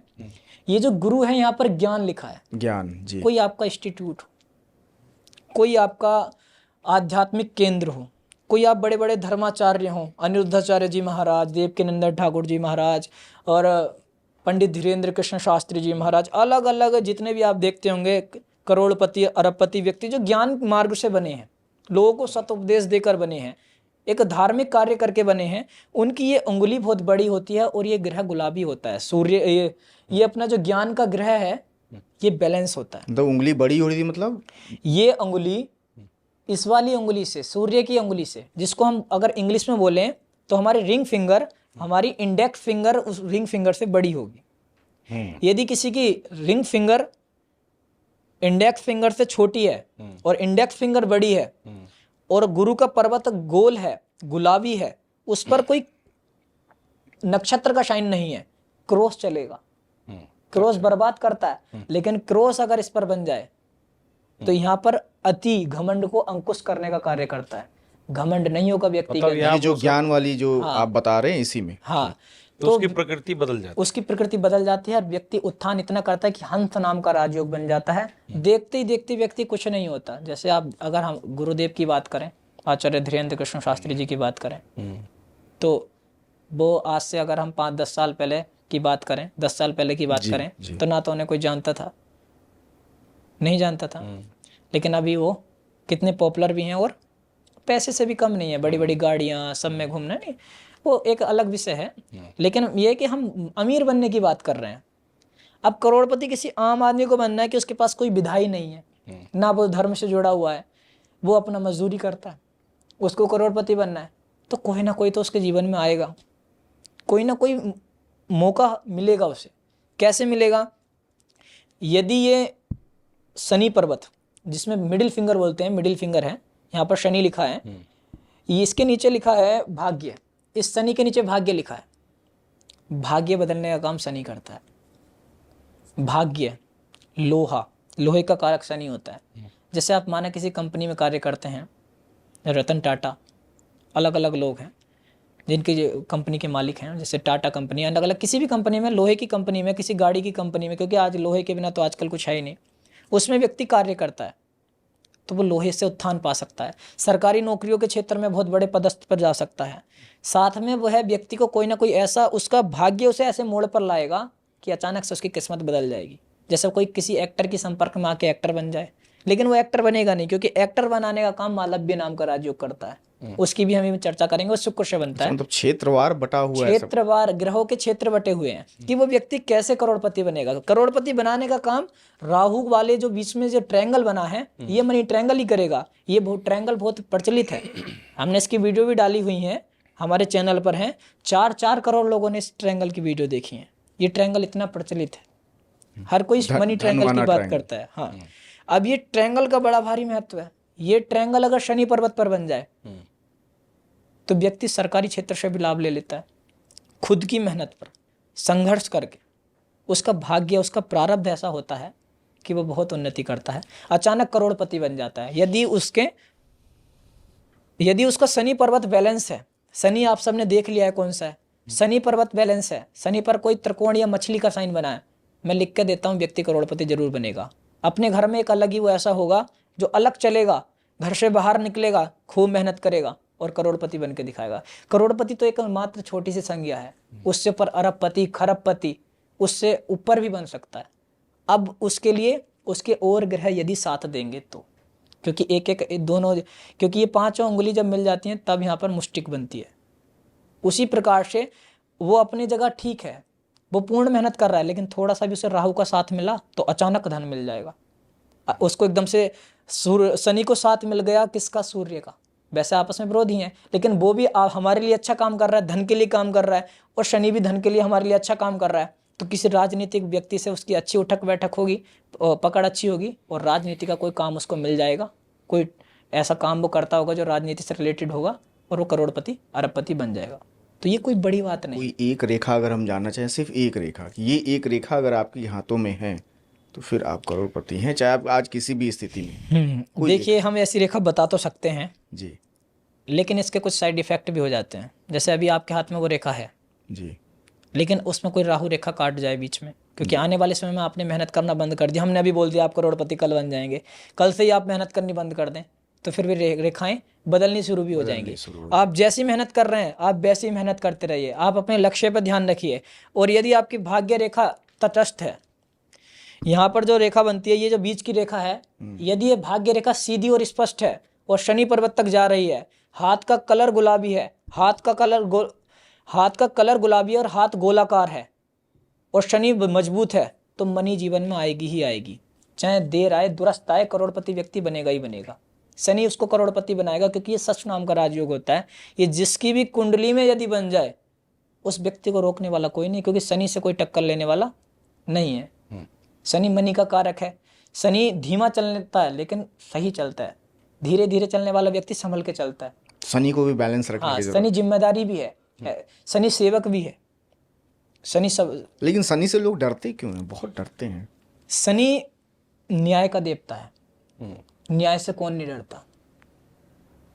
शनि न्याय का देवता है, क्योंकि जब हम गलत कार्य करेंगे तो शनि हमें गलत परिणाम भी देता है, हम अच्छे कार्य करेंगे तो अच्छा परिणाम भी देता है। आजकल लोग सही कार्य कम करते हैं और गलत कार्य ज़्यादा करते हैं, तो इसलिए वो डरते हैं कि शनि की महादशा आने वाली है, अब तो सब काम खराब होने लग जाएंगे।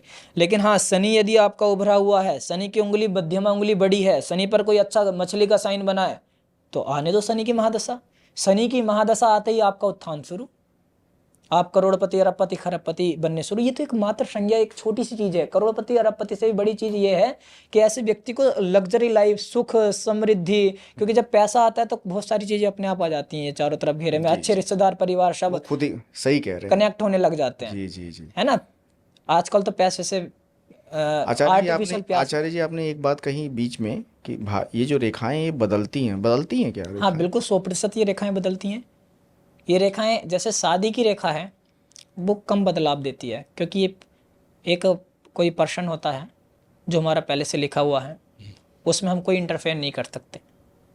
जैसे कि हमारी आयु की रेखा है उसमें हम इंटरफेयर कर सकते हैं, लेकिन कोई शास्त्रीय उपाय किया जाए तब, वरना आयु की रेखा भी कम ही बदलती है। वैसे बदल जाती है महामृत्युंजय जैसे अनुष्ठान करने से रेखाएं बदलती हैं। वैसे तो सारी रेखाएं बदलती हैं, लेकिन जैसे शादी वगैरह की रेखाएं ये कम बदलती हैं। अगर कोई हम टाइम पीरियड माने जिसमें ये रेखाएं बनने से लेके मतलब बनती हों, 6 महीने में बदल जाती हैं, 7 महीने में बदल जाती हैं, साल। मैंने एक व्यक्ति का हाथ देखा था, मैं अपनी पर्सनल बताता हूँ।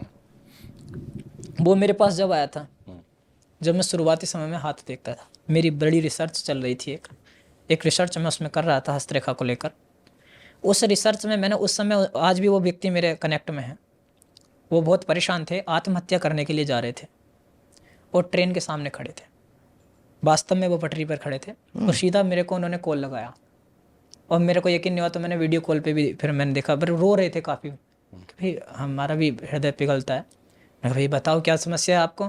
कि मेरे 2 बच्चे हैं और मेरी जॉब कहीं नहीं लग रही है, मैं बहुत परेशान हूँ, कर्ज मुझ पे बहुत हो गया है और छोटे छोटे बच्चे हैं। अब जब उनकी माँ मेरे को दूध के लिए पैसे मांग रही है तो मेरी जेब में पैसे भी नहीं है, कोई मेरा सहयोग नहीं कर रहा, रिश्तेदार भी मेरा सहयोग नहीं कर रहा, तो मैं अब हार मान चुका हूँ। तो अकाल मृत्यु का उसका पूरा पूरा उस समय योग बन रहा था। लगभग 30 वर्ष की उसकी आयु थी उस समय, मात्र 30 वर्ष की आयु में उसका अकाल मृत्यु का योग था। तो मैं उसको बोल तो सकता नहीं था आपका अकाल मृत्यु का योग है। मैंने उनको तत्काल बोला, क्योंकि उनकी रेखा इस प्रकार की बन रही थी। मैंने उन्हें कुछ रेमेडी दी और मैंने उनके अकाउंट में पैसे डाले तत्काल, तुरंत। मैंने कहा आप पहले अपना खर्चा कीजिए, कुछ अमुक राशि मैंने डाली। उन्होंने बड़ी मुश्किलों से वो मेरी बात माने। कुछ भाई हम धर्मगुरु के, भाई हम थोड़ा सा इस धार्मिक क्षेत्र में भी कार्य करते हैं, तो पुस्तक अध्ययन करते हैं, तो मैंने कुछ उदाहरण दिए। मैंने कहा भाई ये मनुष्य शरीर बहुत अनमोल है, देखिए लाखों रुपए दे के भी दोबारा ये वाली नाक नहीं पाई जा सकती, ये वाली आँख हमें अपनी जो हमारी ओरिजिनल है ये नहीं पाई जा सकती। किसी को हम बोलें हम आपको 5 लाख रुपए दे रहे हैं, आप मुझे एक कान दे दो, नहीं देगा। तो इनको आँख, नाक, कान, मुंह, इन सबको बड़ा सेफ्टी से रखना चाहिए, अपने पूरे शरीर का ध्यान रखना चाहिए। कोई भी रोग हो उसके तत्काल इलाज करवाना चाहिए। मैंने कहा भाई ये सबसे पहले तो 84 लाख योनियाँ हैं, 84 लाख योनियों में से सबसे पहले हमें मनुष्य बनाया, कितनी अच्छा हमें।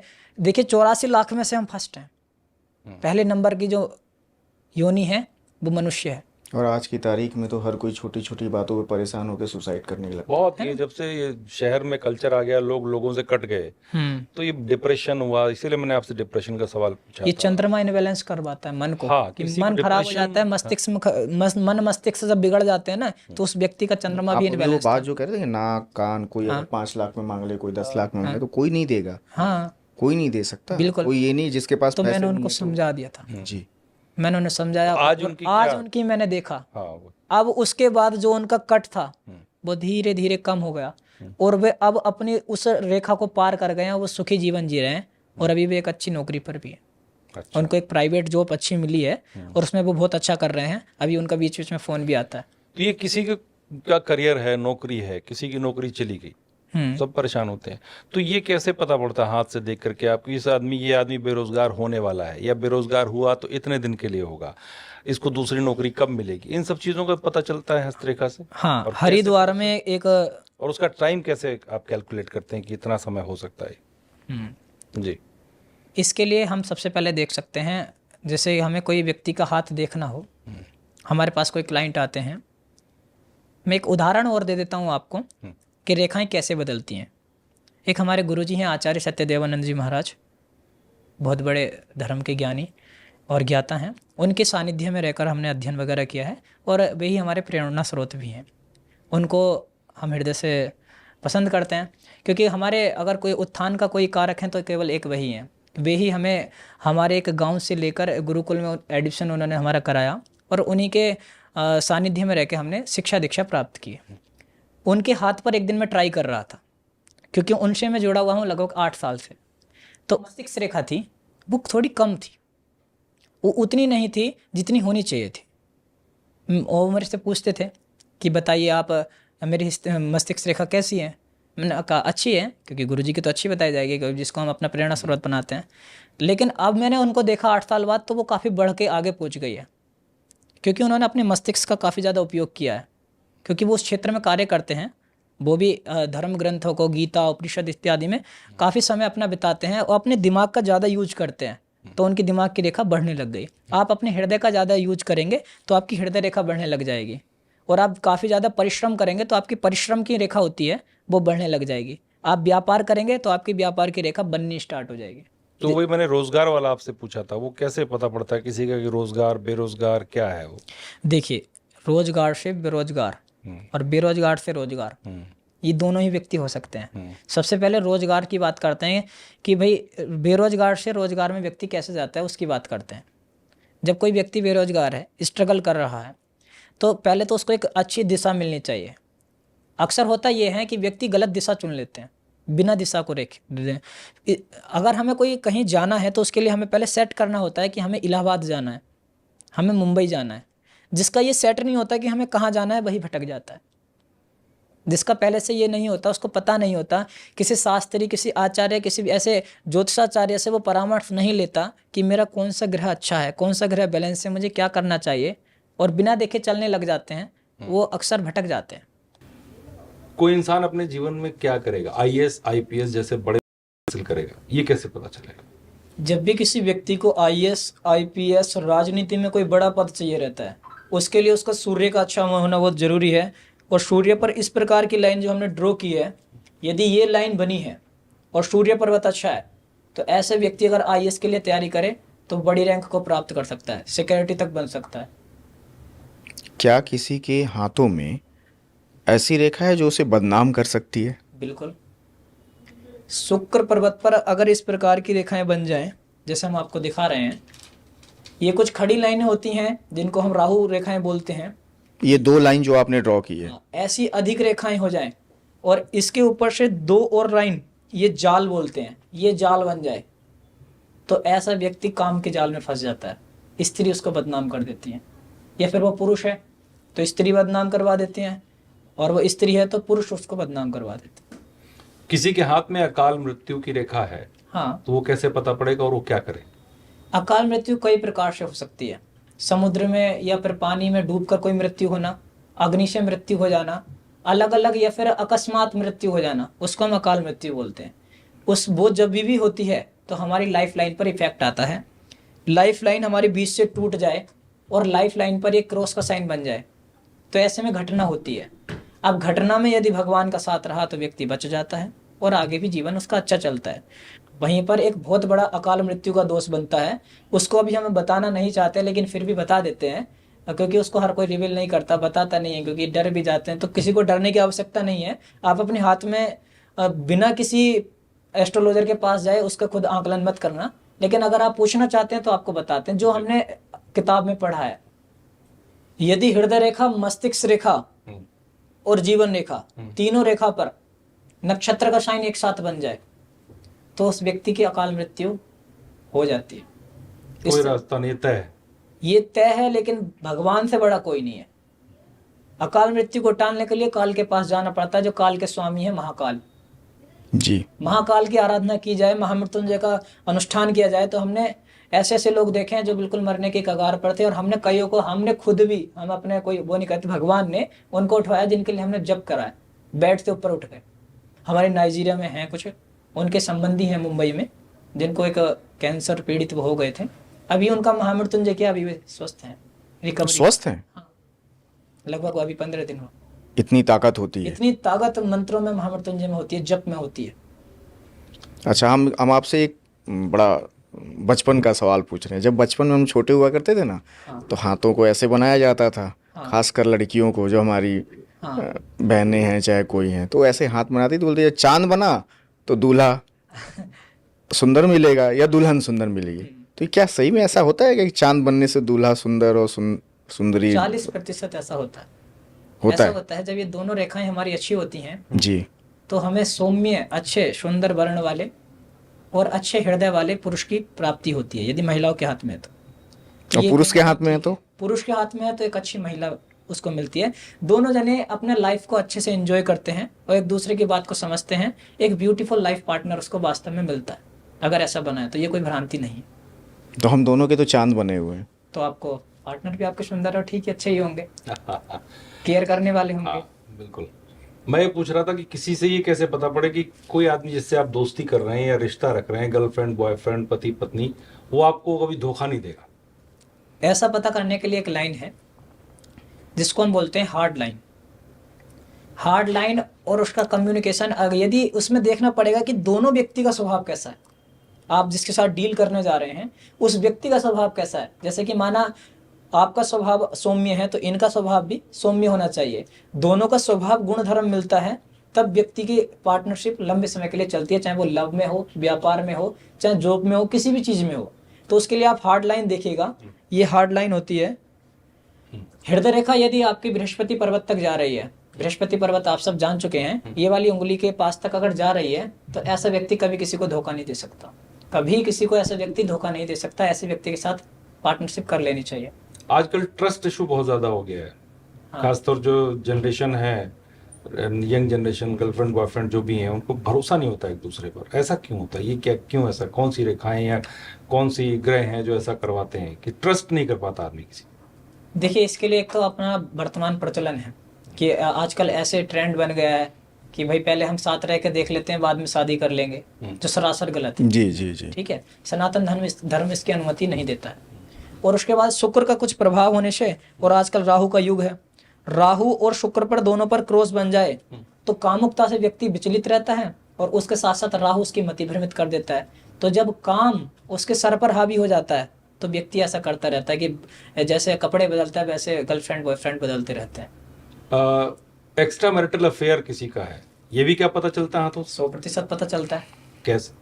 शादी के बाद भी किसी का अगर संबंध है, स्त्री पुरुष का संबंध बन रहा है, उसके बारे में जानना है तो आप देखिए, आपकी लाइफ लाइन से एक रेखा निकलकर मस्तिष्क रेखा को काटेगी। अच्छा। आप देख पा रहे होंगे इस प्रकार से कोई रेखा यदि काटती है, इसको आप चेक कर सकते हैं।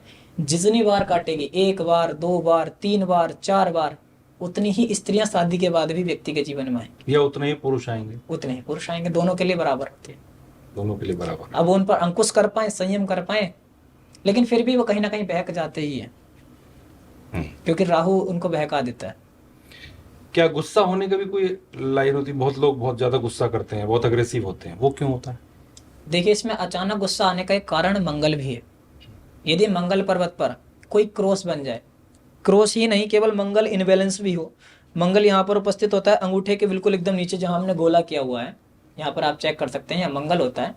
यदि ये मंगल इनबैलेंस हो जाए, यहाँ पर हमारा मंगल होता है, ये मंगल यदि इनबैलेंस हो जाए तो व्यक्ति अति क्रोधी होता है। अचानक उसको क्रोध आता है, अचानक चला जाता है, और क्रोध के चलते वो अपना खुद का ही विनाश करने पर उतर जाता है। अपना ही खुद का खराब करने के लिए अपनी ही चीज़ों को वो खराब करना शुरू कर देता है। कोई आदमी विदेश यात्रा करेगा या नहीं करेगा, ये भी पता चलता है रेखा? ये आपने बहुत अच्छा प्रश्न किया है। इसको जानने के लिए सबसे पहले तो आपको चंद्रमा के पास जाना होगा, क्योंकि चंद्रमा यात्रा करवाने का ग्रह है। ये चंद्रमा ग्रह होता है। यदि किसी का चंद्रमा गोल है, उठार लिए हुए है, गुलाबी है, और इस पर कोई अच्छा शुभ मछली का साइन बन रहा है, ये मछली का अपना साइन होता है, ये मछली का साइन बन रहा है, तो ऐसे व्यक्ति 100% यात्रा ही करेंगे। वो आपको देखेंगे कभी वो कनाडा मिलेंगे, कभी इंग्लैंड, कभी थाईलैंड, कभी नीदरलैंड, अलग अलग जगह पर वो मिलेंगे। मतलब ये रेखा है तो वो विदेश जाएंगे ही जाएंगे। और मछली का साइन है तो विदेश से पैसा कमाएंगे। मछली अच्छा। का साइन है, उठा हुआ है, तो पैसा भी कमाएंगे। और एक रेखा और भी बताई गई है जो वो वहीं जाके बस जाएंगे, यहाँ से जाएंगे विदेश। वो कौन सी रेखा है जो बस जाएंगे? वो रेखा ऐसी होती है कि चंद्र रेखा उसको हम बोलते हैं, आपको हम ड्रॉ करके बताते हैं जी। भाग्य रेखा में यदि चंद्र रेखा मिल जाए, ये चंद्र रेखा होती है, भाग्य रेखा में यदि चंद्र रेखा मिल जाए जी, तो ऐसे व्यक्ति विदेश में ही बस जाते हैं, जाके बस जाते। हाँ, या फिर वो जाते जरूर हैं, जाकर वो बचने का पूरा प्रयास करते हैं और रेखा स्पष्ट सीधी है तो वहीं बस जाते हैं। किसी की लव मैरिज होगी या अरेंज, ये कैसे पता चलता? ये तो इसको जानने के लिए अब यहाँ पर चांद वाला कॉन्सेप्ट नहीं लगेगा। इसको जानने के लिए सबसे पहले आपका शुक्र पर्वत उठा हुआ होना चाहिए। ये शुक्र पर्वत होता है जी। अंगूठे के नीचे, ये अगर आपका उठा हुआ है और उसके बाद आपका शुक्र के साथ साथ बृहस्पति की उंगली अच्छी है, बृहस्पति पर्वत उठा हुआ है, इस पर एक क्रॉस का साइन बना है, यहाँ एक क्रॉस का साइन आपका बन रहा है और आपकी ये दोनों अगर बढ़िया हैं और उसके बाद आपकी जो शादी की रेखा है वो नीचे के लिए झुक रही है, जो शादी की रेखा होती है जी। वो आपकी हृदय रेखा तक आ जाए या इस प्रकार से झुक जाए तो व्यक्ति की लव मैरिज होने के चांस होते हैं। मतलब जिसे वो चाहता है उसे वो पा सकता है जीवन भर के लिए। हाँ। अच्छा, पानी से एक बात आया कि कहा जाता है कि औरतें भाग्य बदलती हैं और बनाती हैं और बिगड़ भी जाती हैं, बिगाड़ती भी हैं। क्या किसी औरत के रेखाओं में, हाथ की रेखाओं में ऐसी रेखा भी होती है जो उसके पति की या उसके लव लाइफ की जो किस्मत है वो बदल दे? 100% ऐसी रेखाएं होती हैं। इसके लिए ज़्यादा हमें इधर उधर कहीं जाने की आवश्यकता नहीं है कि हम अपने हाथ में, आप सब लोग भी चेक कर सकते हैं।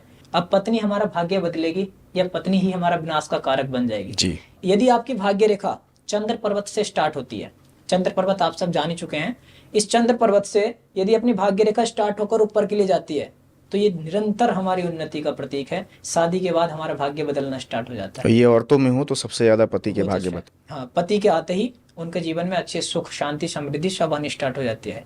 एक ऐसी बात जो आपको कोई नहीं बताए जी, शादी से रिलेटेड जी। अभी जो पुरुष ऐसे हैं 40-45 साल के हो जाते हैं, इनकी शादी नहीं हो रही, वो रेखा कौन सी होती है? अविवाहित रह जाते हैं। अविवाहित ही रह जाते हैं। औरतें भी हैं, महिलाएं 30 साल, 32 साल, 35 साल उम्र हो जाती है जिनकी यदि शादी। ये शादी की रेखा जी। नीचे के लिए न जाकर ऊपर के लिए चली जाए, इस प्रकार से ऊपर के लिए चली जाए, हम यहाँ पर देख सकते हैं, ड्रॉ भी कर दिया है। यदि कनिष्ठ का उंगली के नीचे रेखा ऊपर के लिए चली जाए तो हमारे कैमरामैन भाई साहब भी देखने लगे कहीं हमारी ऊपर के लिए तो नहीं जा रही है। तो अगर ये ऊपर के लिए चली जाए तो ऐसे में देखने के लिए मिलता है कि व्यक्ति को आ रहा ही रह जाता है। व्यक्ति को जीवन में चाहे सुख मिल जाए स्त्री का, लेकिन उसको शादी का योग उसका रहता ही नहीं है, शादी उसकी होती ही नहीं। मतलब ये रेखा ऊपर गई तो मतलब आप बस कुंवारे। ये डिवाइन लाइन क्या होती है? डिवाइन लाइन की चर्चा कीरों ने अपने शास्त्र में की है, बहमन ने की है और समुद्र ऋषि ने सामुद्रिक शास्त्र में भी की है। डिवाइन रेखा एक चमत्कारी रेखा होती है जो जिस मंगल रेखा होती है। ऐसे व्यक्ति के अगर हाथ में मंगल रेखा है तो जैसे अभी हमारे साथ एक जैसे हमारे उत्तराखंड में एक अभी घटना घटित हुई, बस में आपने देखा होगा 36 लोगों की मृत्यु हो गई जी। अगर ऐसा व्यक्ति बैठा होता जिसके हाथ में डिवाइन लाइन होती तो उसी के भाग्य के कारण वो सब बच सकते थे। इतना असर होता है? इतना असर डिवाइन लाइन में होता है और ऐसा कई बार हुआ भी है। रिसर्च और खोज में ये पता चला है कि जिसके हाथ में डिवाइन लाइन होती है वो अपना तो चमत्कारिक घटना उसके साथ घटती है कि वो बिल्कुल मौत को छू के बाहर आ जाता है, लेकिन उसको आंच तक नहीं आती, भगवान स्वयं उसकी रक्षा करते। तो वो लाइन आप बताएं हमारे दर्शकों को, कौन सी? वो लाइन होती है जीवन रेखा के साथ साथ एक रेखा आगे के लिए चलती है। यहाँ पर इस प्रकार से जीवन रेखा के साथ साथ अंगूठे के नीचे एक रेखा चलती है, उसको हम डिवाइन लाइन बोलते हैं, जो केवल 10% हद से हद 1% ही व्यक्तियों के हाथ में होती है, 10 भी ज्यादा। अच्छा, तिलों का क्या महत्व है? तिलों का जीवन में बहुत महत्व है। तिल हमारे जीवन में हमारे कार्य को बिगाड़ने का काम भी करते हैं और तिल अगर हमारे राइट साइड में है तो लाभकारी हैं और लेफ्ट साइड में है तो हमारे लिए दोषकारी हैं। महिलाओं के लिए उल्टा होता है, महिलाओं के लिए राइट साइड में है तो उनके लिए अच्छे नहीं है, लेफ्ट साइड में यदि महिलाओं के तिल हैं तो वे अच्छे हैं क्योंकि उनका बायां भाग प्रधान है, बायां हाथ भी प्रधान है। किसी की जीभ पर तिल होता है तो क्या कहते हैं? जीभ पे तिल हो तो उसको वाणी पर अंकुश नहीं होता है, कुछ भी बलबोड़ा होता है, कुछ भी बोल देता है। और कभी कभी तिल गुप्तांग पे भी देखने के लिए मिलता है। ऐसे लोग अत्यधिक कामुक होते हैं लेकिन उनको एक ऐसी पत्नी की प्राप्ति होती है जो कोई धनाढ़ होती है, या फिर पत्नी है तो उसको ऐसे पति की प्राप्ति होती है जो धनाढ़ होती है। और तिल यदि ये ग्रहों पर बन जाए तो ये ग्रहण का कार्य करते हैं। केवल शनि, राहु और केतु, आप शनि भी जानते हैं, राहु केतु जान गए हैं, नहीं जानते तो एक बार और आप देख लीजिएगा। शनि होता है यहाँ पर अपना शनि होता है, यहाँ पर राहु और यहाँ पर केतु, ये एक ही श्रेणी में होते हैं, हाथ में नंबर वाइज होते हैं। यदि इन पर तिल बन जाए तो बहुत अच्छा माना जाता है। और यदि इनसे अलावा किसी के पास भी तिल बन जाए, शुक्र पे तिल कामुकता में फंसा देगा, स्त्री के सौंदर्य जाल में फंसा देगा। कौन सा तिल तिलिस्मी होता है? जो इंसान का किस्मत पलट दे। किस्मत पलटने वाला तिल होता है जो शाहरुख खान के हाथ में। अच्छा। मैंने एक बार रिसर्च किया था, एक एक्टर के हाथ में राहु पर्वत पर तिल था, तो वह व्यक्ति खरबपति था, अरबपति था। ऐसे में राहु और केतु पर यदि तिल बन जाए, शनि पर तिल बन जाए तो मनी अपने आप आती आती है, और सूर्य पर तिल बन जाए तो बड़ा अपमान सहना पड़ता है। सूर्य की उंगली पर तिल बन जाए तो बड़े बड़े सम्मानित व्यक्ति धरातल पे आ जाते हैं। लेकिन अगर ये तिल लाल कलर का हो, लाल कलर का तिल बहुत अच्छा होता है। ऐसे लोगों की संकल्प शक्ति, विल पावर इतनी अच्छी, चाहे वो कहीं हो, कि कुछ भी कर सकते हैं वे, जहां भी हो, शरीर पे कहीं। सिचुएशन को, जैसे हम बैठे हैं, मन से मन उनके मिल जाते हैं, क्योंकि वो सबके लिए अच्छा सौम्य सोचते हैं। अच्छा। लाल तिल हमेशा अच्छा ही माना जाता है, शरीर में कहीं पे भी, कहीं पर भी। काला तिल अच्छा नहीं माना जाता। और अक्सर होता है लाल तिल। लाल तिल अगर सूर्य पर बन जाए, बहुत होता है लाल तिल, होता है। लाल तिल अगर सूर्य पर बन जाए तो सूर्य का कलर भी लाल है।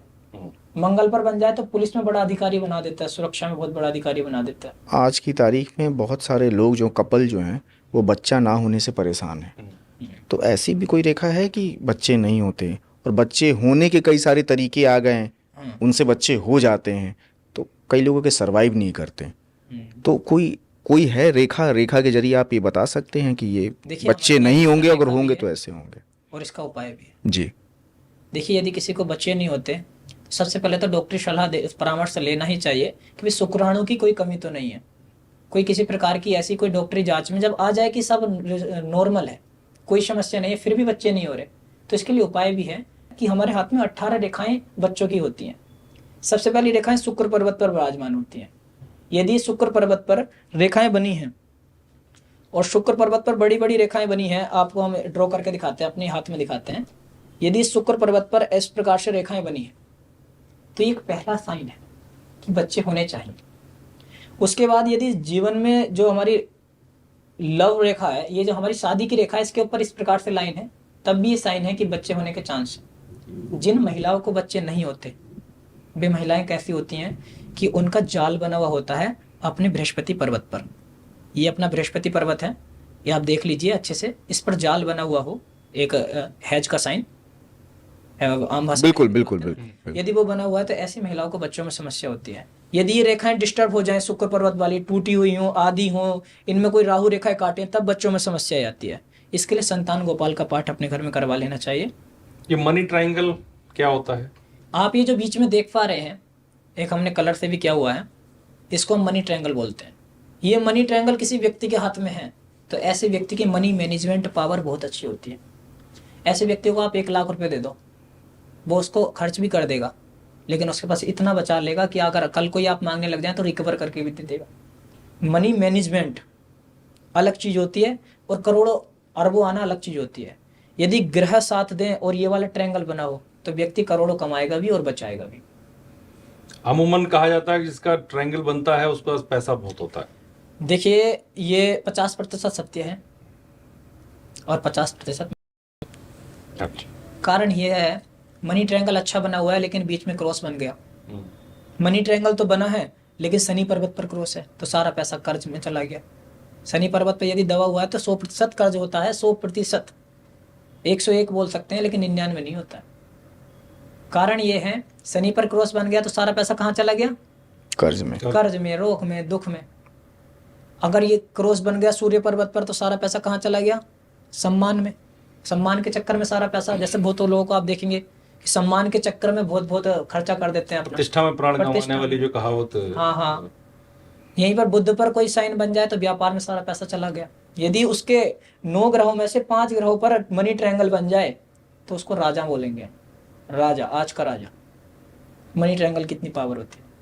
तो मुकेश अंबानी पे ऐसा ही कुछ होगा शायद। हाँ, मुकेश अंबानी पर मनी ट्रायंगल भी है, उनका हाथ गुलाबी भी है, और उनके हाथ की जो रेखाएं हैं स्पष्ट और सीधी हैं, और उनका हाथ उभार लिए हुए और सॉफ्ट हाथ और गोलाकार हाथ है, जो A1 कैटेगरी में आता है।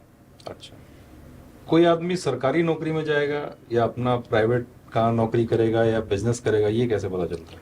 भाग्य रेखा निकलकर सीधी हमारी सूर्य पर्वत पर चली जाए, सूर्य पर्वत भी आप जानते हैं, तो ऐसे लोगों को सरकारी नौकरी में, राजनीति में, सम्मान में, इन सब में लाभ होता है। इन्हीं चीज़ों में देश सेवा, सनातन की सेवा, इन सब में यदि कोई कार्य करे तो उसे सफलता मिलेगी। इसके बाद यदि हम बात करें, ये भाग्य रेखा निकलकर बुध पर्वत की ओर आए तो हमने बताया कि व्यापार करना चाहिए। उसके बाद करते हैं यदि गुरु पर्वत पर चली जाए तो ऐसे व्यक्ति को धार्मिक कार्य करने चाहिए। ऐसे व्यक्ति को अध्यापक, टीचर, प्रोफेसर इन सब में अपना अप्लाई करना चाहिए और बच्चों को पढ़ाने के लिए कोई अपना खुद का संस्थान खोल सकते हैं। ये सब कार्य करेंगे तो उन्हें सफलता मिलेगी।